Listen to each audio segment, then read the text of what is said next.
Krishna. So last class లో 39, 30, 40 శ్లోకాలు తీసుకున్నాం.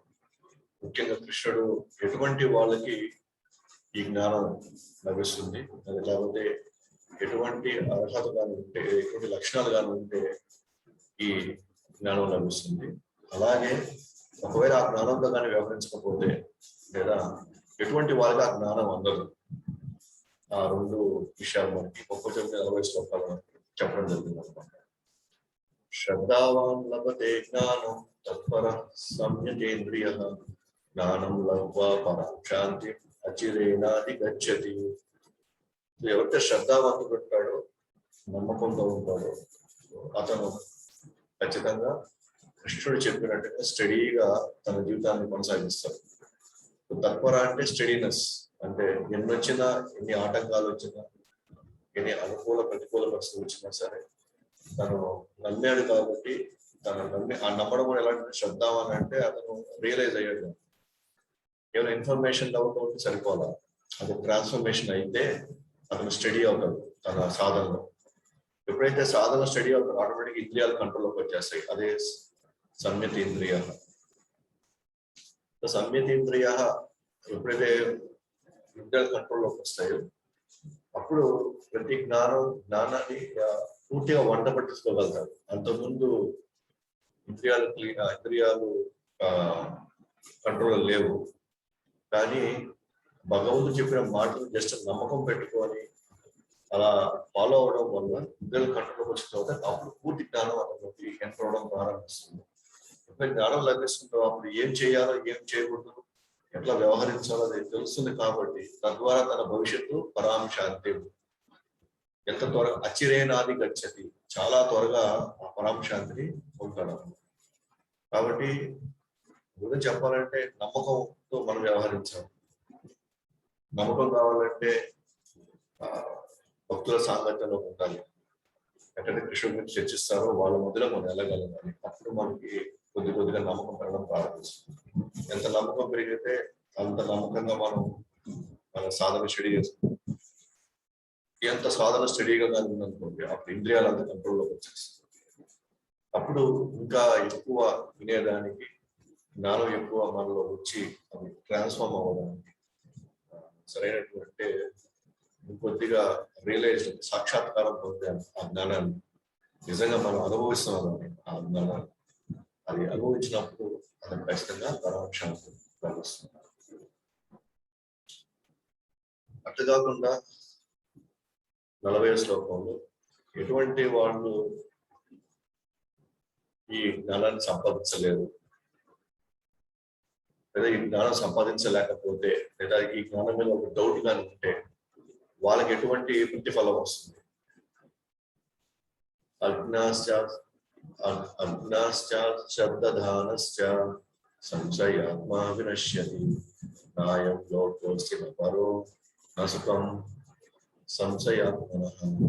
అంటే అజ్ఞానం అంటే పూర్తిగా అసలు ఏమి అసలు తెలియని వాడు, అసలు శాస్త్రాలు ఉన్నాయా లేవా అంటే ఏంటి అసలు ఏమి లేకుండా కేవలం కుటుంబము, సమాజము, ఎట్లా బతకాలి వీటి మీదే ఉన్నాడే కానీ అసలు తను దాటి బయటికి అసలు ఆలోచించలేని పరిస్థితి అన్నమాట. అజ్ఞానం. శ్రద్ధాదానం, వీళ్ళకి శాస్త్రాలు చదివారు కానీ వాటి మీద నమ్మకం లేదు.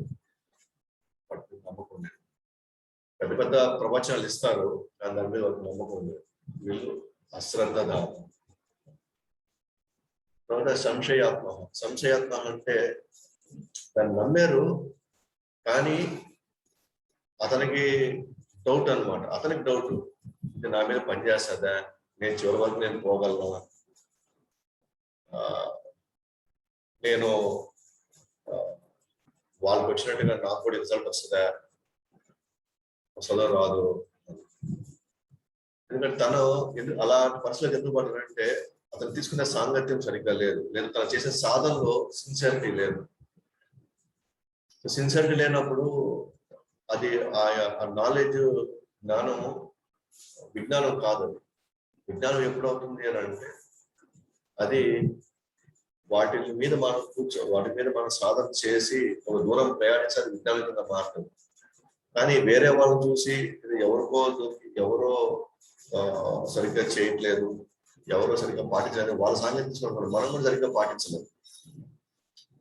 ఎవరో లేదా మనము మన యొక్క పాత హ్యాబిట్స్ వల్ల, పాత అలవాట్లు, పాత సంస్కారాల వల్ల మనం సరిగ్గా మావలు చేయకుండా, సరిగ్గా క్లాసులు వినకుండా, సరిగ్గా సేవలు చేయకపోయినా కూడా మనకి డౌట్, ఎప్పటికీ ఆ డౌట్ అలాగే ఉండిపోతుంది. ఏదో మనం చుట్టూగా వస్తాము, ఏదో వినాలి కాబట్టి వింటా ఉంటాము, ఏదో చేయాలి కాబట్టి చేయాలి అన్నట్లుగా ఉంటుంది అన్నమాట.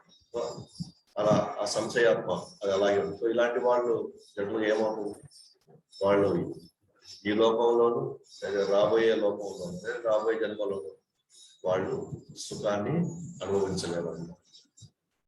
సో ఆ విధంగా ఎవరికైతే ఈ జ్ఞానం లభించదో, ఈ జ్ఞానం పట్ల కొంత వాళ్ళకి సంశయం, డౌట్ ఉంటుందో, వాళ్ళకి ఇక్కడ కానీ ఎక్కడ కానీ వాళ్ళకి ఆ పరం శాంతి లభించదు వాళ్ళకి. అది గత 2 శ్లోకాల్లో మనం చూసుకున్నాం. ఇప్పుడు 41వ శ్లోకాన్ని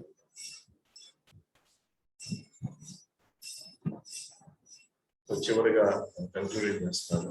కృష్ణుడు యోగ సన్యస్త కర్మాణం జ్ఞాన సంచిన్న సంశయం ఆత్మవంతం కర్మాణి నిబధ్నంతి ధనంజయ. యోగ సన్యస్త కర్మాణం జ్ఞాన సంచిన్న సంశయం ఆత్మవంతం కర్మాణి నిబధ్నంతి ధనంజయ. యోగ సన్యస్త కర్మాణం జ్ఞాన సంచిన్న సంశయం ఆత్మవంతం కర్మాణి నిబధ్నంతి ధనంజయ. సో కృష్ణుడు చివరిగా కన్క్లూడ్ చేస్తున్నాడు సారాంశాన్ని. తన కర్మ ఫలాలు విడిచి భక్తి యోగంలో వర్తించేవాడు దివ్య జ్ఞానముచే సందేహాలన్నీ నశించేవాడు యథార్థంగా ఆత్మను నిలిచి ఉంటాడు. ఓ ధనంజయ, అతడు కర్మ ఫలాలచే బంధింపబడదు. ఎవరైతే కర్మ ఫలాలను విడిస్తారో, అంటే పుణ్యమో పాపమో ఏం వస్తుందో మాకు తెలియదు, కానీ నేను చేయాల్సిన విద్యుత్ ధర్మాన్ని నేను నిర్వర్తిస్తాను, నేను చేయగలిగి నేను చేస్తాను, నా బాధ్యతలు నేను నిర్వర్తిస్తాను అన్న భావంలో ఎవరైతే నడుచుకుంటారో వాళ్ళలో దివ్య జ్ఞానం ఆటోమేటిక్గా ఎంటర్ అయిపోతుంది. దివ్య జ్ఞానం ఎంటర్ అవుతుంది. ఆ దివ్య జ్ఞానం ఎంటర్ అయినప్పుడు జ్ఞానం వచ్చినప్పుడు ఆటోమేటిక్గా ఏముంది, సంశయాలన్నీ తొలగిపోతూ ఉంటాయి. తొలగిపోయినప్పుడు అప్పుడు క్రమంగా అతను తన ఆత్మస్థాయిలో వ్యవహరించడానికి అవకాశం ఉంది. ఎందుకంటే మొదట తన శరీరంలో ఉన్నప్పుడు శరీర ప్రభావం ఎక్కువ ఉంది, గుణాల ప్రభావం ఎక్కువ ఉంది. కానీ ఇప్పుడు శాస్త్ర ప్రకారంగా విద్యుత్ ధర్మాన్ని నిర్వర్తించు, కానీ ఫలితాన్ని ఆశించుకుని నువ్వు చేయి అన్నప్పుడు అలాగ అతను ప్రయాణం కొనసాగించేటప్పుడు క్రమంగా తనలో సంశయాలన్నీ పోయి, అంటే నేను శరీరానికి కాదనే పాయింట్ అర్థమవుతూ ఉంటుంది. ఇక్కడ ఉన్న వాళ్ళు నా వాళ్ళు కాదు, ఈ కర్మ సిద్ధాంతం ప్రకారంగా ఇవి వస్తూ ఉంటాయి, పోతూ ఉంటాయి. కాబట్టి నేను ఈ చిన్న తుచ్చమైనటువంటి వీటి కోసం నేను నా జీవితాన్ని పరంగా పెట్టాల్సిన అవసరం లేదు. కాబట్టి ఇలాంటి ఆలోచనలు, ఇలాంటి భావనలు పెరుగుతా రావడం ప్రారంభిస్తాయి. క్రమంగా తాను ఆ సందేహాలన్నీ పోయి క్రమంగా తాను నేను భగవంతుడి యొక్క అంశాన్ని అనేటువంటి ఆ జ్ఞానానికి అతను వెళ్ళిపోతాడు. క్రమంగా ఆ జ్ఞానానికి అతను చేరుకుంటాడు. ఇట్లాగా ప్రయాణిస్తూ ఆత్మజ్ఞానం వైపు ప్రయాణించే వ్యక్తికి ఇంకా అతనికి ఏ కర్మలు బంధించలేవు. ఆ కర్మ ఫలాలు దాంట్లో బంధింపబడ్డ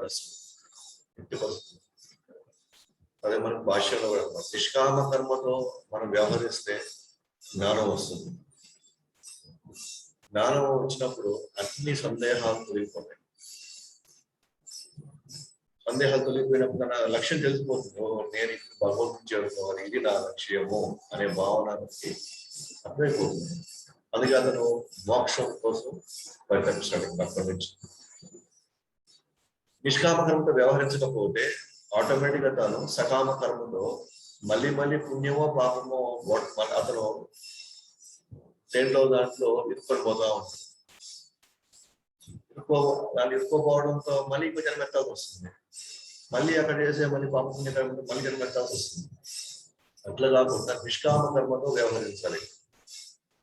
ఫలితంతో సంబంధం లేకుండా ఇది నా కర్తవ్యం ఉన్నట్టుగా చేయాలి. అప్పుడు ఆటోమేటిక్ గా మోక్ష ప్రయాణం. కాబట్టి నిష్కామ కర్మ చేయనిదే అది జ్ఞానం ఉద్భవించదు.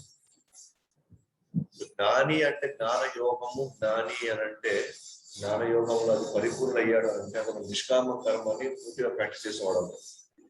కేవలం పుస్తకాలు చదివినంత మాత్రం జ్ఞానయోగి అని జ్ఞానం లేదు ఇక్కడ. జ్ఞానయోగి అంటే కర్మలు చేసి తాను రియలైజ్ అయ్యాడు. ముఖ్యంగా ఏ కర్మ చేశాడు? నిష్కామ కర్మలు చేశాడు ఆయన. నిష్కామ కర్మలు చేస్తే జ్ఞానం ఉద్భవించింది. కాబట్టి అట్లా వ్యవహరించాలి. అంటే కృష్ణుడు కూడా అర్జునుడిని నువ్వు నిష్కామకంగా నీ యుద్ధం నువ్వు చెయ్యి, ఆటోమేటిక్ గా నీకు ఆత్మస్థితిలోకి వెళ్తావు. ఆత్మస్థితిలో వెళ్ళినప్పుడు అప్పుడు నువ్వు ఏ కర్మ చేయబడలేదు. ఒకసారి ఆత్మ రియలైజ్ అయిన తర్వాత అప్పుడు నీకు ఒకటే కర్మ ఉంటుంది, అది దేవుడు చేయాలనే పాయింట్ లేదు. అప్పుడు ఇంకా ఈ భౌతిక విషయాలు భౌతిక వాళ్ళు చేసే ఆ పరిస్థితి నుంచి లేదా మనం అప్పుడు వర్ణాశ్రమ ధర్మాన్ని పాటించాల్సిన అవసరం లేదు. ఇంకా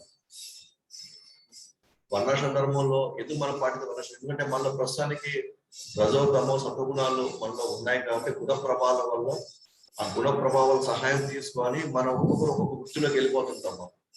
ఆ వృత్తిలో భాగంగా మనం కృష్ణుని ప్రార్థించుకుంటూ, కృష్ణుని మనం వేడుకుంటూ, కృష్ణ సంబంధంలో మనం ఆ కార్యక్రమాలు చేసుకుంటూ వెళ్తుంటాం. బ్రాహ్మణుడు అయితే బ్రాహ్మణుడికి ఆసక్తికరమైనటువంటి అలాంటి వృత్తుల్లో ఉంటాడు.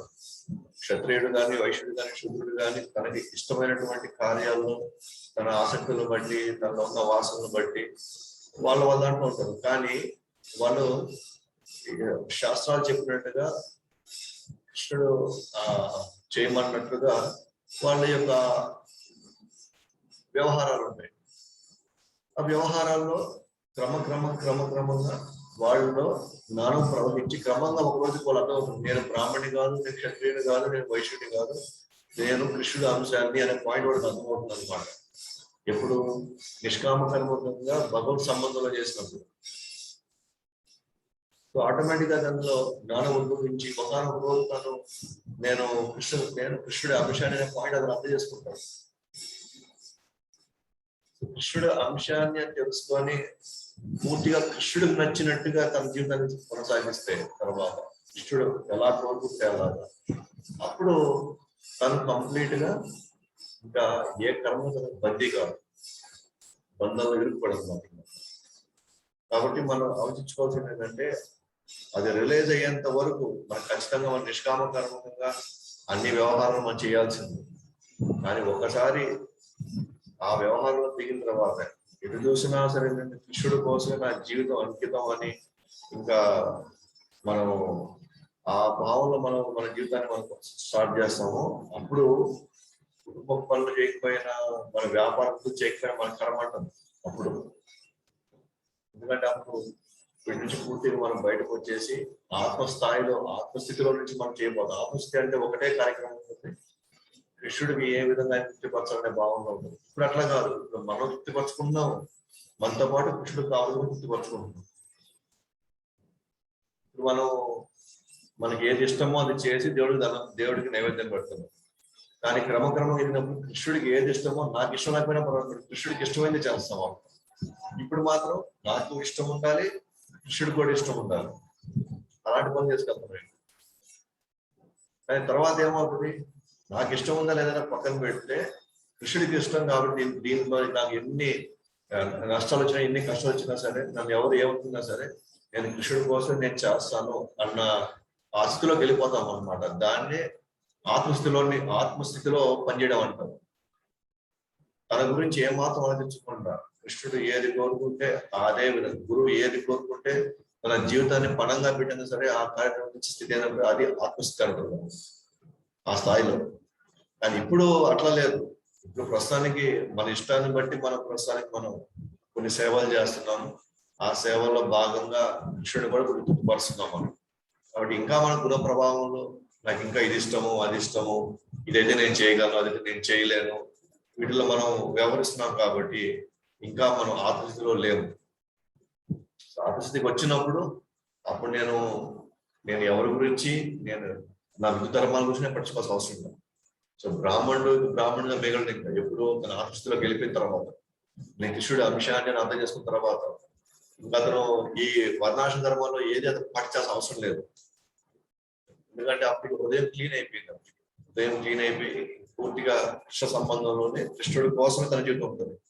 ఇప్పుడు కృష్ణ సంబంధంలో పనులు చేస్తున్నాము, అప్పుడు కృష్ణుడి కోసం మాత్రమే చేస్తాం. ఇప్పుడు మన ఇంట్రెస్ట్ ఉంది, కృష్ణుడి ఇంట్రెస్ట్ ఇప్పుడు ఉంది, బట్ క్రమక్రమంగా కేవలం కృష్ణుడి ఇంట్రెస్ట్ కోసం మాత్రమే మనం చేస్తాం. అట్లా వెళ్తాం అన్నమాట. కాబట్టి భగవద్గీత సూత్రాలన్నీ కూడా ఒకటే అన్నమాట.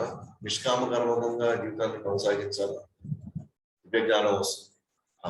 ఆ దివ్య జ్ఞానంతో అన్ని తొలగిపోతాయి. మానసిక, శారీరక, ఆధ్యాత్మిక ఆటంకాలు ఏదైనా ఉన్నాయి అనుకోండి, అవన్నీ కూడా తొలగిపోతాయి అన్నమాట. కాబట్టి ఇదే అన్నమాట మెయిన్ సూత్రం భగవద్గీత. 4వ అధ్యాయం 42వ శ్లోకం. సో కృష్ణుడు చెప్పి ఫైనల్ గా ఇది ఈ విధంగా నువ్వు నిష్కామ కర్మకంగా నీ జీవితం కొనసాగించాలి. కాబట్టి నువ్వు లేయి అర్జున, లేచి నువ్వు మళ్ళీ ఫైట్ చేయాల్సిందే అంటాడు. ఎందుకంటే ఇంకా రథం మీద ఆయన కూర్చొనే ఉన్నాడు. కాబట్టి ఆయన కారణాలు చెప్తున్నాడు ఎందుకు నువ్వు ఫైట్ చేయాలి, అలాగే ఏ భావన నువ్వు ఫైట్ చేయాలి, ఏ భావన ఫైట్ చేసి నువ్వైతే భయపడుతున్నావో నాకు ఆనందం ఎట్లా వస్తుంది, నాకంతా పాపం అయిపోతుంది కదా, పాపం చూసుకుంటది కదా, లేకపోతే వీళ్ళందరూ కూడా ఇక్కడ ఉన్నటువంటి సంప్రదాయాలన్నీ కూడా కనుమరుగైపోతాయి కదా అన్న వాటన్నిటికీ కూడా కృష్ణుడు ఏ విధంగా నువ్వు పాపంలో ఇరుక్కోవు, ఏ విధంగా నువ్వు ఆనందపడతావు, ఏ స్థితిలో అయితే నువ్వు ఆనందపడతావు అన్ని చెప్పుకుంటూ మనకి ఇక్కడికి వచ్చేసరికి ఆయన ఏమంటున్నాడు, నువ్వు ఖచ్చితంగా నువ్వు లేచి మళ్ళీ నువ్వు నీ ఫైట్ చెయ్యి అని చెప్పేసి ఆయన మళ్ళీ ఎంకరేజ్ చేస్తున్నాడు. సో 4వ అధ్యాయం 42వ శ్లోకం.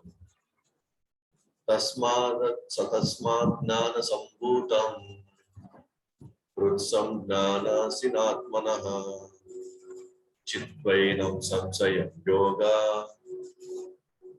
ఉత్తిష్టోత్తిష్ట భారత. తస్మాదజ్ఞాన సంభూతం హృత్సం జ్ఞానాసినాత్మనః చిద్వైనం సంశయం యోగం ఉత్తిష్టోత్తిష్ట భారత. తస్మాదజ్ఞాన సంభూతం హృత్సం జ్ఞానాసినాత్మనః చిద్వైనం సంశయం యోగం ఉత్తిష్టోత్తిష్ట భారత.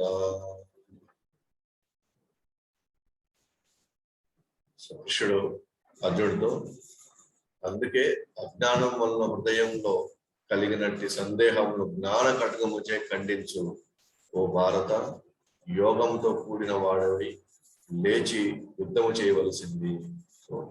ఇప్పుడుదాకా అర్జునుడు ఏమంటున్నాడంటే చాలా జ్ఞానంతో వ్యవహరిస్తున్నాను, ధర్మంగా వ్యవహరిస్తున్నాను, నాకు అన్ని విధాలు నేను ఆలోచించుకొని నిర్ణయం తీసుకుంటున్నాను, నేను యుద్ధం నుంచి వెళ్ళిపోవడం మంచిది, ఎందుకంటే పలానా శాస్త్రాల్లో పెద్దవాళ్ళని ఏమనుకుందని ఉంది, పలానా దగ్గర వాళ్ళని చంపడం వల్ల మనకి ఎక్కడికి వెళ్తామో ఇవన్నీ కూడా రాసి ఉన్నాయి, కాబట్టి నేను ఈ విధంగా నేను వ్యవహరిస్తానని చెప్పేసి అర్జునుడు చెప్పుకుంటూ వచ్చాడు. కానీ ఇప్పుడు క్లియర్ గా అర్థమైంది ఏంటంటే వాస్తవానికి ధర్మ ప్లాట్ఫామ్ లో అయినా కానీ న్యాయం అనే కేవలం ఆ ప్లాట్ఫామ్ లో కానీ మనం పనిచేసినప్పుడు కృష్ణుడి గురించి ఏమాత్రం ఆలోచించకుండా ఉంటే అది అప్పటికి ఇంకా అది అజ్ఞానం కిందకే లెక్కకు వస్తా ఉంటుంది. ఎందుకంటే కృష్ణ సంబంధంలోకి వెళ్ళి లేదా భగవద్గీతలో ఉన్న విషయాన్ని అర్థం చేసుకోకపోతే మనం అసలు ఎవరు, ఇక్కడికి ఎందుకు వచ్చాము, నాకు శాశ్వత సంబంధం ఎవరితో ఉంది, నేను వచ్చిన అసలు ఉద్దేశం ఏంటి, నేను ఎవరి కోసం బతకాలి, ఎటువంటి కార్యాలు చేయాలి, ఇవన్నీ మనం తెలియకుండానే మనం అంటే జీవితాలు గడిపేస్తా ఉన్నాం అనమాట. అందరిలాగే అన్ని కుటుంబాలలాగే అందరిలాగా ఓకే మనం పుట్టాము, తర్వాత స్కూల్కి వెళ్ళాము, ఉద్యోగం సంపాదించుకున్నాం, మనం పెళ్లి చేసుకున్నాం, తర్వాత మళ్ళీ పిల్లలు వెళ్ళాము, మళ్ళీ వాళ్ళ స్కూల్కి మనం పెట్టాము, మళ్ళీ వాళ్ళ పెళ్లిళ్ళు చేసాము, మళ్ళీ వాళ్ళకి మళ్ళీ ఇది చేసాం. ఇదే చక్రాలు చూస్తూనే ఉన్నాయి అంతే, ఉన్నాయి అంతే. కంప్లీట్ గా ఇవన్నీ ఏమని అంటే అంత అజ్ఞానమే అయిపోయింది. ఎందుకంటే మనిషి జన్మ దొరికి తను ఏ స్థాయికి తన చైతన్యాన్ని పెంచుకొని తన భగవంతుడితో సంబంధం కలుపుకునే స్థాయికి తన జీవితం ఉంటుంది.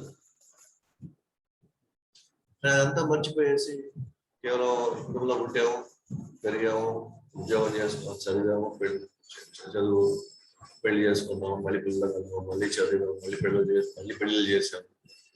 అంటే ఇదే వెళ్ళిపోతుంది. అంటే కేవలం మనకి ఏమైందంటే అంత మనిషి జ్ఞానంతో తను ఎందుకు వచ్చాడు, ఇక్కడికి ఏం చేయడానికి వచ్చాడు, ఎవరితో తన శాశ్వత బంధం ఉంది, రావాల్సిన అవసరం ఏమొచ్చింది, అసలు ఎట్లా బయటపడాలా, అసలు వీటికి ఏంటిగా అసలు ఎటువంటి ఏమి ఆలోచించకుండా ఏమి దీని గురించి పరిష్కార మార్గం ఏంటి, వీటికి ప్రశ్నలకి మనకు జవాబులు ఎక్కడ దొరుకుతాయని ఏమాత్రం ఆలోచించకపోతే కంప్లీట్ గా అజ్ఞానంగా ఉంటుంది. ఇప్పుడు అర్జునుడు కూడా అజ్ఞానంలోనే వ్యవహరిస్తా ఉన్నాడు. నేను, నా సంతోషము, నా వాళ్ళకి నేను ఎంతవరకు ఏం చేయాలి, కృష్ణుడు ఏం చేయమంటున్నాడు అసలు అది పట్టించుకోవట్లేదు. అసలు కృష్ణుడు దేనికోసం యుద్ధ రంగంలో తీసుకొచ్చాడు కూడా పట్టించుకోవట్లేదు అసలు. అయితే ఎప్పుడైతే మనం ఆ జ్ఞానం పొందినప్పుడు మనకు అన్ని సందేహాలకి పరిష్కారం అయిపోతాయి, అన్ని ప్రశ్నలకు జవాబు దొరికిపోతాయి. మరి అందుకే అజ్ఞానం వల్ల హృదయంలో కలిగిన సందేహాలు జ్ఞాన ఖడ్గం వచ్చే ఖండించు ఓ భారత, యోగంతో కూడిన వాడై లేచి యుద్ధం చేయవలసింది. యోగంతో అంటే కృష్ణ సంబంధంలోకి అది అర్థం చేసుకున్న వాడుగా దయచేసి నువ్వు లేచి యుద్ధం చేయాలి. ప్రభుపాద వారు అద్భుతమైన భాష్యం అన్నమాట. ఆయన కూడా ఒకసారి అధ్యాయాన్ని తనకి ఈ భాషలో సారాంశం ఇస్తాడు. ఈ అధ్యాయంలో చెప్పబడిన యోగ విధానము సనాతన యోగము. ఏ యోగం అయితే కృష్ణుడు ఆ రోజు సూర్య భగవానుడు చెప్పాడు, అది క్రమంగా గురు పరంపరలో ఇవాల్టి వరకు మనకి చేరుతా ఉందో ఆ యోగం పేరు ఏమంటాడు, సనాతన యోగము. అంటే సనాతన యోగం అంటే ఎప్పటి నుండి ఉండే యోగము, శాశ్వతంగా ఉండబోయే యోగము. మిగతా ధర్మాలు ఇవాళ రేపు మారిపోవచ్చు, ఇవాళ న్యాయ సూత్రాలు ఇంకొక సందర్భంలో అవి మారిపోవచ్చు, కానీ మనకి పదవులుకున్న సంబంధం మాత్రం సనాతనంగా ఉండబోతుంది. కాబట్టి ఆయనకి మనం ఏం చెయ్యాలో అది కూడా సనాతనంగానే ఉంది. కాబట్టి అందుకే దీన్ని సనాతన యోగం అంటున్నారు. అంటే ఈ యోగం శాశ్వతమైంది. ఆ యోగంలో మనం వ్యవహరించేటువంటి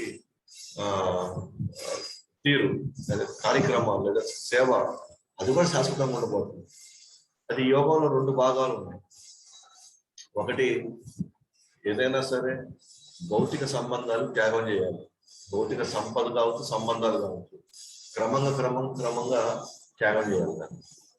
రెండోది, ఆత్మ జ్ఞానాన్ని సంపాదించాలి.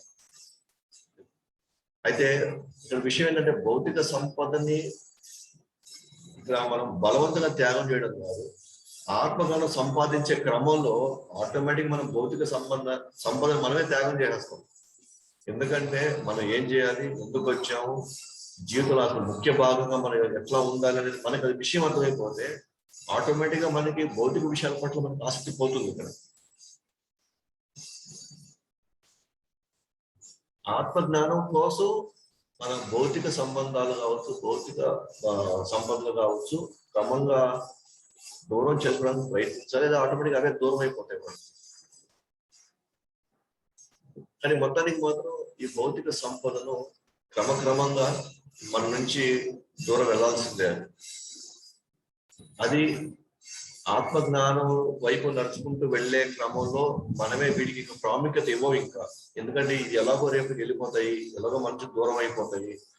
కాబట్టి వీటిని పట్టుకొని మనకు వచ్చే ఒరిగేది ఏముంది? దానికంటే కూడా ఆత్మ సంబంధం, ఆత్మజ్ఞానంలో, ఆ సాధనలో నేను గట్టిగా పట్టుకుంటే ఇది నాకు శాశ్వతంగా నిలుస్తుందనే మనలో ఆ విషయం మనకు కానీ కన్విన్స్ అయితే ఆటోమేటిక్గా మనకి మిగతా వాటి మీద మనకి ఇంట్రెస్ట్ పోతుంది మనకి. కాబట్టి భౌతిక సంపద లేదా సంబంధాన్ని క్రమంగా త్యజించడం అనేది ముఖ్యం. త్యజించాల్సిందే, మొత్తానికి త్యజించాల్సిందే. త్యజించిన వాళ్ళకి ఆత్మజ్ఞానం సంపాదించడం చాలా ఈజీ అయిపోతుంది. లేదా ఆత్మజ్ఞానం వైపు తీవ్రంగా వెళ్ళే వాళ్ళకి భౌతిక సంపదను త్యాగం చాలా ఈజీ అయిపోతుంది. భౌతిక సంపదని ముందే త్యాగం చేయడానికి వాళ్ళు సిద్ధమైతే ఆత్మజ్ఞానం సంపాదించడం కూడా ఈజీగా అయిపోతుంది. లేదా ఆత్మజ్ఞానం సంపాదించడం కోసం మనం ప్రయాణిస్తే భౌతిక సంపద త్యాగం చాలా ఈజీ అయిపోతుంది. ఎట్లయినా ఒకటే, మొత్తానికి ఈ రెండు ముఖ్యమేమో. వాడు అందుకే కింద భౌతిక సంపదను ఆత్మజ్ఞానం కోసం త్యాగం చేస్తే కార్యం ఆధ్యాత్మికం అయిపోతుంది, లేకపోతే అది భౌతికం అయిపోతుంది. ఆత్మ జ్ఞానం కోసం, కృష్ణుడి సేవ కోసం, కృష్ణ సంబంధం కోసం భౌతిక సంబంధం త్యాగం చేసేవనుకోండి, సంపదను త్యాగం చేసేవనుకోండి, అది ఆధ్యాత్మికమైనటువంటి ఎదుగుదల. అట్లా కాకుండా నేను ఇంకా ఉన్నత జన్మ రావాలా, నేను ఇంకా ఎక్కువ నేను అనుభవించాలా, నేను స్వర్గలోకాలు పోవాలని చెప్పి కొంతమంది త్యాగాలు చేస్తారు. కొంతమంది మొక్కులు తీర్చుకుంటారు, కొంతమంది మొక్కులు చేస్తారు, ఫలానా నాకు కావాలి, ఫలానా నేను చేసుకోవాలి. అక్కడ కూడా భౌతిక సంపద త్యాగం చేస్తున్నారు. ఉదాహరణ కొంతమంది మాల వేసుకుంటారు, నాకు ఫలాన్ని కావాలని. ఒక విధంగా చెప్పాలంటే అది భక్తిలో భాగంగానే ఆయన ఉదయం లేయడము, మాల చేసుకోవడము, అదే వేరే దేవతల మాలలో ఆ మాలలో వేసుకుని 30 రోజులు 40 రోజులు ఉంటారు. కానీ అక్కడ ఏం త్యాగం చేస్తాడు? అక్కడ కూడా త్యాగం చేస్తున్నాడు. తన నిద్రలు త్యాగం చేయొచ్చు, లేకపోతే తన ఇష్టాలు త్యాగం చేయొచ్చు, భౌతిక సంపదని కొద్దిగా త్యాగం చేస్తూ ఉండొచ్చు, రోజు గుళ్ళకి వెళ్ళి తన కొద్దిగా కానుకలు వేస్తూ ఉండొచ్చు. అని దేనికోసం వేస్తున్నాడు? ఇంకా నాకు బెటర్ బిజినెస్ రావాలా, నేను 30 రోజులు మారలేదు, 40 రోజులు మారలేదు, కూడా భౌతిక సంపద త్యాగం చేస్తున్నాడు. కానీ అది ఆధ్యాత్మికం అవుతుంది, ఎందుకంటే తన స్వార్థం కోసం తన మాల వేసుకుంటాడు. అట్లా కాకుండా కృష్ణుడికి దగ్గర నేను కృష్ణుడికి విషయాలు, కృష్ణుడి సంబంధంలో ఇంకా నేను వెళ్ళాలన్న భావంలో భౌతిక సంపదగా త్యాగం చేస్తే అప్పుడు అది ఆధ్యాత్మికం అవుతుంది. అలాగే ఆధ్యాత్మిక కార్యాలు కూడా 2 భాగాలు ఉన్నాయి ఇక్కడ. ఒకటి ఆత్మ సాక్షాత్కారము, 2 దేవాది దేవుడిని చేరుకోవడం, లేదా దేవదేవుడి స్థానాన్ని అర్థం చేసుకోవడం. 2 భాగాలు ఉన్నాయి. కొంతమంది అసలు దేవుడు ఎవరో తెలియదు, కానీ మొత్తానికి భౌతిక ప్రపంచం అంటే వాళ్ళు కన్విన్స్ కల, భౌతిక ప్రపంచం అంటే అశాశ్వతం వాళ్ళకి అర్థమైపోయింది. కాబట్టి భౌతిక ప్రపంచంలో ఎన్ని చేసినా, ఎన్ని రకాల ప్రయత్నాలు చేసినా ఇది అశాశ్వతం అని తెలుసుకున్న వాడికి, కానీ అతని దేవుడు ఎవరో తెలియదు. అలాంటి వ్యక్తి ఏం చేస్తాడంటే రకరకాల ఇన్స్టిట్యూషన్స్ లో జాయిన్ అయ్యి క్రమంగా ఆత్మ గురించి అర్థం చేసుకొని ఆత్మసాక్షాత్కారం ఎలా పొందాలో రకరకాల సాధన చేసుకుంటూ వెళ్తుంటాడు. జ్ఞాన మార్గంలోనో యోగ మార్గంలోనో చేసుకుని వెళ్తా నేను ఆత్మని అని తెలుసుకుంటాడు. అక్కడ కానీ భక్తులు కానీ ఎవరైనా భక్తులు వచ్చి తనకి కానీ సాంగత్యం ఇచ్చి, ఆ భక్తులు వచ్చి ఆత్మ సాక్షాత్కారం, ఆత్మని నువ్వు తెలుసుకున్నావు, బట్ ఈ ఆత్మ ఎవరి సొత్తు, ఇది ఎవరి నుంచి నువ్వు వచ్చావు, ఎవరి సంబంధంలో నుంచి ఎవరికి నీ పట్ల శాశ్వత సంబంధం ఎవరితో ఉందని నువ్వు అర్థం చేసుకున్నావా అని ఆ భక్తుడు తనకి చెప్పి, కాదు కృష్ణుడు దేవాదేవుడు, కృష్ణుడు అంశాన్ని నువ్వు, కృష్ణుడు సేవ చేయడం ఆత్మధర్మము అని ఒక భక్తుడు వచ్చి చెప్పిన తర్వాతే తను దేవాదేవుడు ఎవరో తెలుసుకొని అప్పుడు తను అక్కడి నుంచి మళ్ళీ ఆయన సేవలో భాగమై తర్వాత తను వైకుంఠం చేరుకుంటాడు.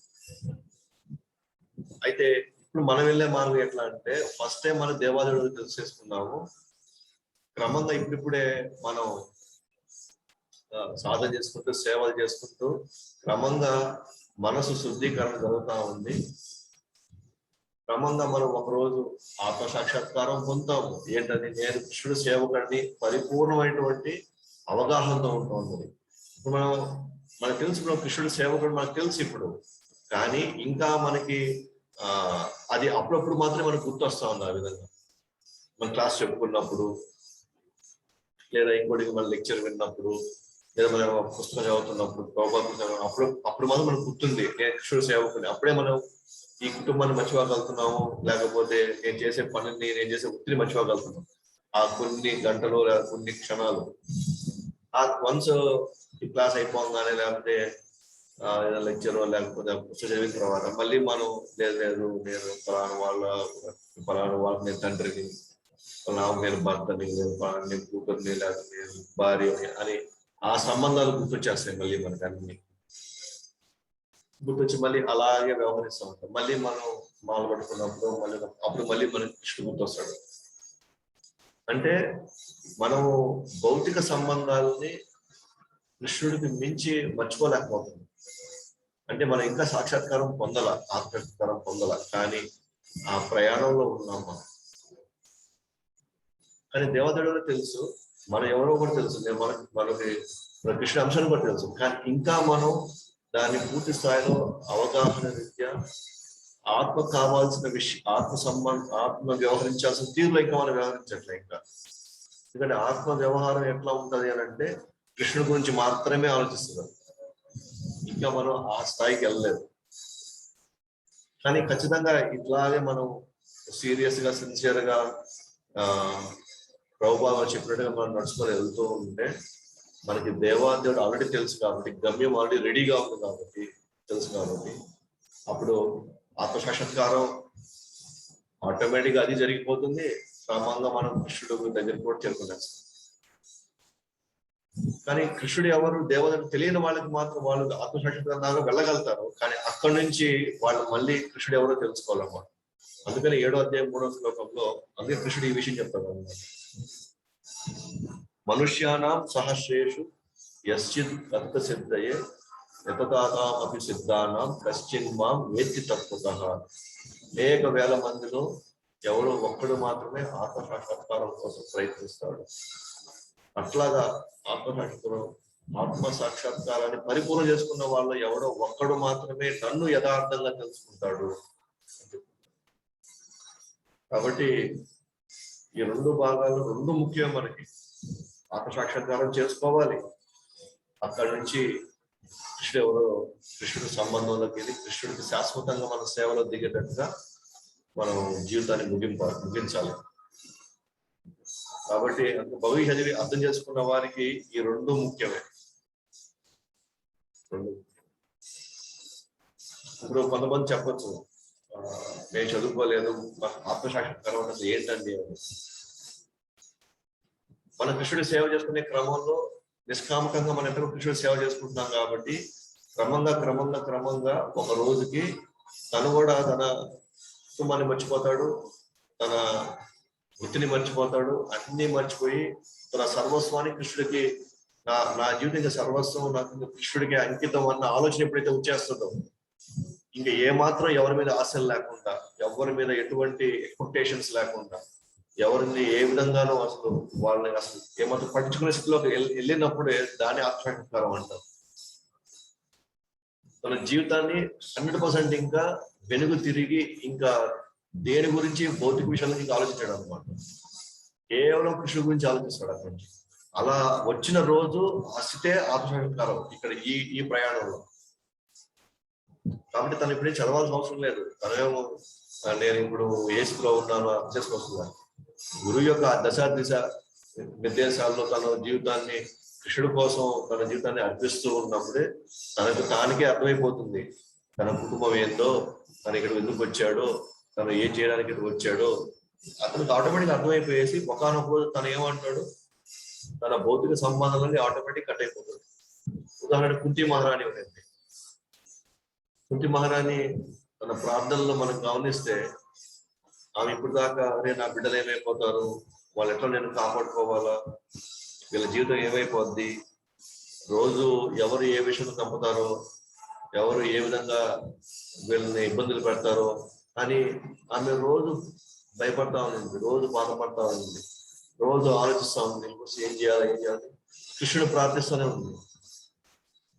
కానీ మనం ఆ ప్రార్థనలోనే ఒక దగ్గర మనం చూస్తాము, కృష్ణ నాకు దయచేసి ఈ కృష్ణునితో గాని తర్వాత ఈ యదువులతో గాని వీళ్ళందరితో దయచేసి అంటే పాండవులతో అందరితో దయచేసి నా బంధాలన్నీ కట్ చేసింది ఆయన.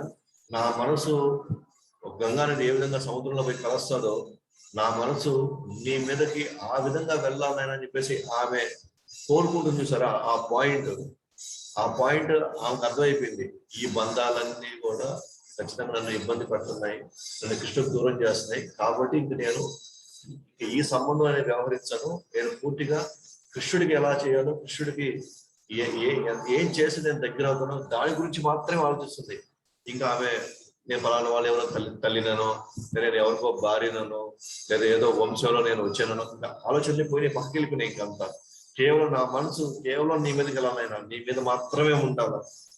గంగా నది ఏ విధంగా ప్రవహిస్తుందో, ఉధృతంగా ప్రవహిస్తుందో నా మనసు కూడా ఉధృతంగా నీ మీదకి ప్రవహించాలి అనేటువంటి ఆ థాట్ ప్రాసెస్ కదా. అంటే ఆ ఫస్ట్ నుంచి భక్తురాలే, బట్ మన కోసం నేను చెప్తున్నాను అనమాట. అలాగా ఏ రోజైతే మనకు అనిపిస్తుందో, ఏ పరిస్థితుల్లో మనం అలాంటి నిర్ణయానికి రాగలుగుతామంటే మనం అర్థం చేసుకోవచ్చు, ఆ రోజు మనం ఆత్మ సాక్షాత్కారం పొందినట్టే. కానీ ఈ రోజు ఇప్పుడున్న పరిస్థితుల్లో మనం ఆత్మలో తెలుసు, కానీ మనం ఇంకా కుటుంబ వాసనలు ఇంకా పోలేము. వాళ్ళకి ఏదైనా జరిగితే ఇంకా మనం తప్పలేకపోతున్నాం. వాళ్ళకి ఏదైనా జరిగితే అని అయితే ఒక్కోసారి మనం 16 మాల వదిలేసుకుంటాం, ఒక్కోసారి మనం కృష్ణుడు చేయాల్సిన ఆ రోజు నైవేద్యం కూడా మనం పెట్టాం. మనం ఇంకా అంటే మనకి మన మీద ఇంకా భౌతిక ప్రభావం ఉంది అని అర్థం. ఎందుకంటే మనకి ఆత్మ సాక్షాత్కారంలో ఉన్నాం అనుకోండి, ఇవన్నీ ఉంటూ బాధపడతాం, మనం కుటుంబ సంబంధించిన పని బాధపడతాం, కానీ కృష్ణ సంబంధించిన కార్యక్రమాలు మాత్రం ఏది వదులుకోము ఆ వ్యవహారంలో. ఇప్పుడున్న పరిస్థితిలో చెప్పలేము, 2 దెబ్బలు పడితే మనం మళ్ళీ కృష్ణుని కూడా మనం పక్కన పెట్టేసి మనం ఈ కుటుంబ సంబంధించిన విషయాలు అడ్రస్ చేయడానికి మన జీవితాలు ఇక్కడ మనం ప్రస్తుతానికి ఈ వ్యవహారంలో ఉంటాం మనం. కానీ ఆత్మసాక్షాత్కారం యొక్క స్థితి ఎలా ఉంటుందంటే, ఏదేమైనా కానీ ఈ వస్తూ ఉంటాయి పోతా ఉంటాయి, నేను చేయగలిగింది నేను చేయడానికి ప్రయత్నించాను, కానీ నా మనసు మాత్రం నీ మీదే ఉంది, దయచేసి ఇంకా నీ గురించి ఆలోచించే కృష్ణ, ఇంకా నేను వీటి గురించి నేను ఆలోచించడం నాకు ఇష్టం లేదు, లేదా నాకు ఏమాత్రం వీటి మీద నాకు ఇంట్రెస్ట్ లేదు, నేను చేయలేను, నాకు దీనివల్ల నాకు ఎటువంటి దీనివల్ల నేను నీతో సంబంధం నాకు పోతా ఉంది, నేను చేసుకోలేకపోతున్నాను, నీకు నేను చూసుకోలేకపోతున్నాను, నేను గమనించుకోలేకపోతున్నాను వీటి వల్ల. కాబట్టి దయచేసి నన్ను ఇక్కడ నుంచి నన్ను రిలీజ్ చేద్దా, దీని నుంచి నన్ను తెగదింపులు చేసేసి. కానీ ఏ రోజు మన భావన తీవ్రంగా ఉందో అది అర్థం చేసుకొని ఆ స్థాయిలో మనం వేడుకుంటున్నాం అంటే అర్థం చేసుకోవచ్చు మనం ఆ రోజు ఆత్మస్థితిలో వ్యవహరిస్తున్నామని అర్థం. సో ఆ విధంగా అంటే కొంతమంది ఎందుకు నేను ఇంత ఎలా పెట్టి చెప్తున్నానంటే, ఒకరిద్దరు అడిగారు ఆత్మసాక్షాత్కారం అంటే ఏంటంటే ఈ మార్గంలో మనం సెపరేట్ గా చేయాలా అంటే, సెపరేట్ గా మనం దానికోసం మనం కూర్చొని ధ్యానం చేసుకుంటా అన్ని సంబంధాలు ఫస్ట్ నుంచి మనం తెగ కొట్టేసుకొని అలాగే చేయాల్సిన అవసరం లేదు. మామూలుగా అయితే యోగ మార్గం అయితే అలాగే చేయాలి, అన్నింటినీ వదిలేయాలి, పక్కకి వెళ్ళిపోయేసి మనం వేరే దగ్గరికి వెళ్ళి అది పట్ల మన ఆరోగ్యాన్ని మనం చూస్తాం. కానీ భక్తి మార్గంలో మనం అన్ని చేసుకుంటూనే ఇదే మార్గం అయినప్పుడు మనకు ఒక రోజు ఆ స్థితి వస్తుంది, ఆ స్టేజ్ వస్తుంది. ఆ స్థితిని ఆత్మసాక్షాత్కారం అంటారు. కేవలం కృష్ణ గురించి ఆలోచిస్తారు. అక్కడి నుంచి ఎవరికి ఏం జరిగినా దాని మీద పెద్దగా ఇంత ముందు మనం లవో దివో అని మనం కృంగిపోయే స్థితిలో అక్కడ ఉండవు, అప్పుడు ఉండవు. కృష్ణుడిని ప్రముఖంగా పెట్టుకొని ప్రాముఖ్యత ఆయనకి ఇచ్చి తర్వాత కుటుంబానికి ఇస్తాం. అట్లీస్ట్ మనం కృష్ణుడు సేవలకి, కృష్ణుడు సాధనకి, కృష్ణుడు సంబంధించినటువంటి విషయాలు శ్రవణం కావచ్చు, దీనికి ప్రాముఖ్యత ఇచ్చి తర్వాత బాధ్యతలకు ప్రాముఖ్యత ఇచ్చినట్లయితే మనం ఒక స్టేజ్ ఎదిగినట్టే మనం. కానీ లేదు ముందు కుటుంబాలు చూసుకుందాము తర్వాత మనం కృష్ణ సంబంధించి చూద్దామంటే ఎస్ ఖచ్చితంగా అది మేలే, అది కృష్ణుడు వదలకుండా ఉండడం. కానీ ఇంకా మనం కృష్ణుడికి ప్రయారిటీ ఇవ్వడం ఇంకా మనం స్టార్ట్ చేసుకోవాలి. ఇంకా అలా కృష్ణుడికి ప్రయారిటీ ఇవ్వడం ప్రారంభించినా కూడా మన ఆత్మ సాక్షాత్కారానికి కొంచెం దగ్గరైనట్టే. అయితే ఒక్కొక్క కుటుంబాల్లో వాళ్ళకున్న పరిస్థితి, వాళ్ళు ఎలాగా ఈ విషయాన్ని అర్థం చేసుకొని ఎంత సీరియస్ గా తీసుకుంటారు అనేది ఒక్కొక్కరి జీవితంలో వాళ్ళు చూసుకొని వాళ్ళు తీసుకోవాల్సిన నిర్ణయాలు. కాబట్టి ఆత్మ సాక్షాత్కారం అంటే భగవుడికి అంశం జ్ఞానం పొందిన వాడికి భగవంతుడి దివ్యలీల అర్థం చేసుకోవడం చాలా సులభమైపోతుంది. ఎస్, నేను భగవంతుడికి అంశం అని నేను కొంచెం కన్విన్స్ అవ్వగలిగితే ఇప్పుడు కృష్ణుడి యొక్క దివ్యలీలన్నీ నాకు అర్థమైపోతాయి, నాకు సులభం అయిపోతుంది, అర్థం చేసుకోవడానికి కొద్దిగా సులభం అవుతుంది. ఫస్ట్ నేను అర్థం చేసుకోవాలి, నేను కృష్ణుడి అంశాన్ని కాబట్టి నా తండ్రి గురించి నేను తెలుసుకోవాలి, నా తండ్రి లీలలు నేను అర్థం చేసుకోవాలి, నా తండ్రి ఎలా వ్యవహరించాడు, ఎలా అందరితో మనం ఎలా కలిసికట్టుగా ఎలాగా అందరిని ఎట్లా ఆనందపరిచాడు, ఆయన ఎట్లా రక్షించాడు అందరినీ నేను తెలుసుకోవాలి, నా తండ్రి గురించి నేను తెలుసుకోవాలి. ఫస్ట్ ఆఫ్ ఆల్ నేను తండ్రి ఆ భగవంతుడి అంశాన్ని తెలిసినప్పుడు ఆటోమేటిక్గా భగవంతుడు ఏంటో ఎట్లా ఉన్నాడని అది తెలుసుకోవడానికి నేను ఇంట్రెస్ట్ చూపిస్తాను. నాకు సంబంధం లేనప్పుడు నేను ఎందుకు చేసుకుంటాను? సంబంధం పెట్టుకోవడానికి నాకు ఇష్టం వచ్చినప్పుడే అన్ని తెలుసుకోవడానికి ప్రయత్నిస్తాను. కాబట్టి గీత ఆదేశాల పట్ల నమ్మకం లేని వారు భగవంతుడు ఇచ్చినటువంటి స్వతంత్రాన్ని తప్పుగా ఉపయోగిస్తారు. గీత మీద నమ్మకం లేదనుకోండి, ఆటోమేటిక్గా గీతను చెప్పి వాళ్ళు ఫాలో కానప్పుడు వాళ్ళ స్వతంత్రాన్ని కృష్ణుడి కోసం ఉపయోగించకుండా మిగతా వాటి మీద వాళ్ళు ఉపయోగిస్తారు, తప్పుగా ఉపయోగించుకుంటారు. ఆటోమేటిక్గా వాళ్ళు ఇష్టం వచ్చినట్టు వాళ్ళ జీవితం వ్యవహరిస్తారు, వాళ్ళు తోచినట్టుగా వాళ్ళ జీవితాల నిర్ణయాలు తీసుకుంటారు. ఆటోమేటిక్గా వాళ్ళు రేపు పాప పుణ్య కర్మల్లో తీర్చడానికి అవకాశం మెండుగా ఉంటాయి అన్నమాట. భగవద్గీత సూచనలు ఉండి భగవంతుడి అసలైనటువంటి సచిదానంద స్వరూపం అర్థం కాలేదు అంటే అతను అజ్ఞాని అని అర్థం. భగవంతుడి సూచనలు తెలుసు అతనికి, కానీ భగవంతుడు సచిదానంద స్వరూపం అతను అర్థం కాకపోతే భగవంతుడు చదివాడు కానీ భగవంతుడు ఇంకా నిరాకారుడు అనుకుంటా, భగవంతుడు అంటే శూన్యం అనుకుంటా, భగవంతుడు అదేదో శక్తి అని అనుకుంటే మాత్రం అతనికి అజ్ఞానే. భగవద్గీత చదివి కృష్ణుడు సచిదానంద స్వరూపం అని అర్థం కాకపోతే అతను అజ్ఞానే. ఇంకా అసలైన జ్ఞానవంతుడు భగవంతుడికి రూపం ఉంది, ఆయన అంశాన్ని నేను అనే భావంలో వెళ్ళిపోతున్నాడు. కానీ ఎవరైతే కృష్ణుడి సూచనలో నమ్మి అతను పాటించాడు అనుకోండి, అతను అజ్ఞానం క్రమంగా అజ్ఞానం తొలగిపోతుంది. మనం గతం శ్లోకాల్లో అనేక యజ్ఞాలు చూసాము. మనలో అజ్ఞానం తొలగించి ఆత్మసాక్షాత్కారం కృష్ణుడిలోకి దారి తీస్తుంది.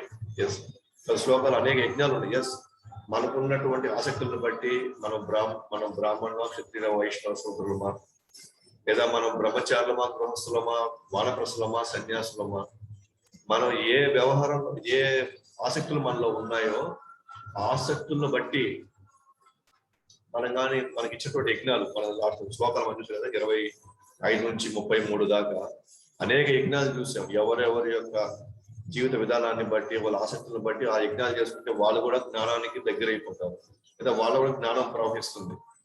క్రమంగా జ్ఞానం వల్ల వచ్చింది అనుకోండి, క్రమంగా అది కృష్ణలోకి దారి తీస్తుంది. ఆత్మ సాక్షాత్కారం వైపు క్రమంగా కృష్ణలోకి దారి తీస్తుంది. కృష్ణ లేదా ఆత్మ శాస్త్రం జీవిత గమ్యంగా ఎంచుకున్నవాడు నిజమైన భగవద్గీత విద్యార్థి. నిజమైన భగవద్గీత విద్యార్థి ఎవరు అని అంటే ఆత్మ సాక్షాత్కారం తన గమ్యమైన ఉండాలి, లేదా కృష్ణ చైతన్యంలో కృష్ణుని చేరుకోవాలి నేను అన్నటువంటి జ్ఞానాలైనా ఉండాలి. అతని గమ్యం అది అయింటే అతను నిజమైన భగవద్గీత విద్యార్థి. కృష్ణుడి మీద నమ్మకం లేనివాడు, ఆత్మ సాక్షాత్కారం అంటే తెలియని వాడికి అతను భగవద్గీత విద్యార్థి కాలేడు అప్పటికి. కాబట్టి చివరిగా భగవద్గీత ఒక గురు పరంపరలోని ప్రామాణిక గురువు యొక్క దశానిర్దేశం కృష్ణుడు దేవాదేవుడు, ఆయన లీల దివ్యము అని చదివి అర్థం చేసుకుంటే మొదటి నుండే మనం మోక్షం పొందినట్లే. ఎందుకంటే మనకి వ్యవహారం అర్థమైపోయింది ఫస్టే. ఉదాహరణకి భగవద్గీత 5 అంశాలు చెప్తుంది ముఖ్యంగా. అది మనం చెప్పుకుంటూ వస్తున్నాం జనరల్ క్లాసెస్ లో. భగవంతుడు ఎవరో తెలుసుకుంటున్నాం. భగవంతుడు ఎవరు, జీవుడు ఎవరు, ప్రకృతి ఏంటి, కాలం అంటే ఏంటి, కర్మ అంటే ఏంటి, ఈ 5 అంశాలు కానీ తెలుసుకుంటే అతను ఫస్ట్ అతనికి ఒక విధంగా మోక్షం లభించినట్టు. ఎందుకంటే అతనికి విషయాలు తెలిసిపోయినాయి, అతని సమాధానం దొరికిపోయాయి అతనికి. ఎస్, దేవాదేవుడు ఎవరంటే, భగవంతుడు ఎవరంటే కృష్ణుడు. జీవుడు ఎవరు అంటే ఆత్మ. జీవుడికి కృష్ణుడికి ఉన్న సంబంధం ఏంటో తెలుసుకున్నాడు. ఈ ప్రకృతిలోకి ఎందుకు వచ్చాడో తెలుసుకున్నాడు. ఈ ప్రకృతి ఎలా నడుచుకుంటుందో తెలుసుకున్నాడు. ఈ కాలం ఎలా ఈ ప్రకృతిలో ఇమిడిపోయి అందరి జీవితాల్లో ఎలాగా పనిచేస్తుందో కాలాన్ని అతను అర్థం చేసుకున్నాడు. ఆ కాలం కనుక వచ్చిన మనిషి జీవితం ఎంత ముఖ్యమో అతను తెలుసుకున్నాడు. చివరికి ఎటువంటి కర్మలు చేయాలో, ఏ కర్మలు చేసే బంధకంలోకి వెళ్తాము, ఏ కర్మలు చేసే బంధం నుంచి విడిపడిపోతామో అది తెలుసుకున్నాడు. ఎవరైతే జ్ఞానంలో ఉన్నాడు అని అంటే అతనికి ఒక విధంగా మోక్షం లభించినట్టు. ఎందుకంటే అతని దగ్గర క్వశ్చన్ పేపర్ కావాల్సిన ఆన్సర్స్ ఉన్నాయి. ఇంకా వన్స్ అతను ఆన్సర్స్ ఉన్నాయి అని అంటే ఏం చేయాలి, అతను ఎగ్జామ్ రాసేయడం, పాస్ అయిపోయి బయటికి వెళ్ళిపోవడం. ఇంకా అంటే ఒక విధంగా అతను మోక్షం సంపాదించేసినట్టే. అలా కాకుండా ఈ 5 అంశాలు తనకు తెలియలేదు అనుకోండి, ఆటోమేటిక్ తనకు తెలియదు, దారి తెలియట్లేదు, ఎట్లా బయటపడడం తనకు తెలియట్లేదు, ఎందుకు వచ్చేది తనకు తెలియట్లేదు, ఏం చేయాలో తెలియట్లేదు. కానీ అతను మోక్షం లేడు అతను. కానీ గురువు ప్రామాణికంగా తీసుకొని కృష్ణుడు లీలను అర్థం చేసుకుంటే, కృష్ణుడితో సంబంధం తెలుసుకుంటే తను ఆటోమేటిక్గా అతను బయటపడిపోతాడు అతను. కాబట్టి అతను ఫస్ట్ నుంచి తన లైఫ్ డిసైడ్ చేసుకున్నాడు. నా గమ్యం కృష్ణుని చేరుకోవాలి, కృష్ణుని చేరుకోవడానికి ఎలాగ నేను చేయాలో, ఏమేమి నేను ఎంచుకోవాలో వాటినే ఎంచుకుంటూ వాటినే పాటిస్తూ నేను క్రమంగా బయటికి వెళ్ళిపోతున్నాను. అంటే తన జీవితం మొదట్లోనే తన మోక్షానికి కావాల్సిన దారి లభించేసినట్టే. కాబట్టి స్వార్థం కోసం భగవద్గీత బోధించే గురువులు అసలైన మార్గాన్ని తప్పు దారి పట్టిస్తారు. కాబట్టి ఈ ఈ ఈ చాప్టర్ ప్రకారంగా తీసుకుంటే మనకి దివ్య జ్ఞానం కావాలి. ఆ దివ్య జ్ఞానం అంటే ఏంటి? కృష్ణ సంబంధ జ్ఞానం. ఆ కృష్ణ సంబంధ జ్ఞానం ఎవరు ఇస్తారు? ఒక ప్రామాణిక గురువు గురు పరంపరలో నుంచి ఇస్తాడు. ఆ గురు పరంపరలో నుంచి ప్రామాణిక గురువు దగ్గర మనం వినయపూర్వకంగా సేవ చేసుకుంటే ఆ దివ్య జ్ఞానం మనకు వస్తుంది. ఆ దివ్య జ్ఞానంతో మనం మోక్షం పొందుతాం. అలా కాకుండా మనము ఎవరో గురువుని పట్టుకొని ఆయన ఇచ్చిన ఏదో జ్ఞానాన్ని పట్టుకొని నేను కూడా భగవద్గీతను ఫాలో అవుతున్నాను, నేను కూడా గురువు సరెండర్ అవుతున్నాను అన్న వ్యవహారంలో కానీ వెళ్ళినట్లయితే అతను ఖచ్చితంగా దారి తప్పిపోయి మళ్ళీ ఈ చక్రంలోకి మళ్ళీ తిరిగి రావాల్సిన అవకాశం వచ్చేస్తుంది. ఆ పరిస్థితి మళ్ళీ వచ్చేస్తుంది. కాబట్టి ఇక్కడ మూల సూత్రం ఏంటంటే ఈ చాప్టర్ సంబంధించినంత వరకు దివ్య జ్ఞానము అంటే ఏ జ్ఞానం అంటే ఎప్పటి నుంచో కృష్ణుడు ఒక పరంపరలో ఇస్తున్నాడు. ఆ పరంపర నుంచి మనకి ఈ రోజు మనకు కావాలనుకుంటే ఆ పరంపరలో గురువుని మనం పట్టుకోవాలి. ఆ గురువు జరిగేది ఆయనకి కావాల్సిన ఇది మనం చేస్తే ఆ దివ్య జ్ఞానం మనం పొందినప్పుడు మనం నెక్స్ట్ రాబోయే జీవితంలో ఇంకా మనం గడపబోయే జీవితాన్ని ఎలా మనం వ్యవహరించాలి, ఎక్కడ మనం ఏ విధంగా మనం కృష్ణుడికి దగ్గర అవ్వాలనేటువంటి ఆ సాధన మార్గాల్లో మనం వెళ్తే ఆటోమేటిక్ మనం కృష్ణుడు చేరుకునే అవకాశం ఉంటుంది. ఆ విధంగా మనం ఈ చాప్టర్ యొక్క మొత్తాన్ని 42 శ్లోకాలు మనం చూసుకున్నాం. సో ఎవరికి ఏదైనా సందేహాలు ఉంటే